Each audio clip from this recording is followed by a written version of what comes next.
তো গাইস, তোমরা কি চিনতে পারছো এই চারা গাছগুলোকে?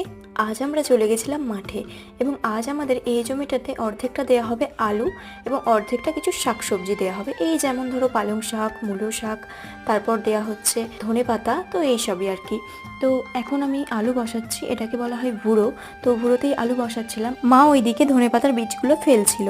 তো তারপর আমাদের এই জমিটা পুরোপুরি আলু বসানো হয়ে গিয়েছে। আলু বসানোর পর মাটি দিয়ে এইভাবেই আলুগুলোকে ঢাকা দিয়ে দিতে হয়, তো বাবা সেটাই করছিল। আর আলু বসানো সম্বন্ধে একটি বড় ব্লগ আমি অলরেডি চ্যানেলে পোস্ট করেছি, তোমরা চাইলে দেখে আসতে পারো।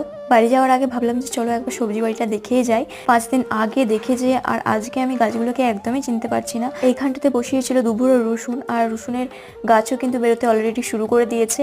আর তারপর তো এই দিকটা ছিল ফুলকপি বাঁধাকপির গাছগুলো অনেকটা বড় হয়ে গিয়েছে। এইখানটাতে ফেলেছিল গাজরের চারা, দেখো সেই গাছগুলো বেরোতে শুরু করেছে এই সবে মাত্র। তো তারপর এই দিকটাই ছিল লঙ্কা আর টমেটো, তো সেগুলো হেলদি ভাবে বাড়ছে।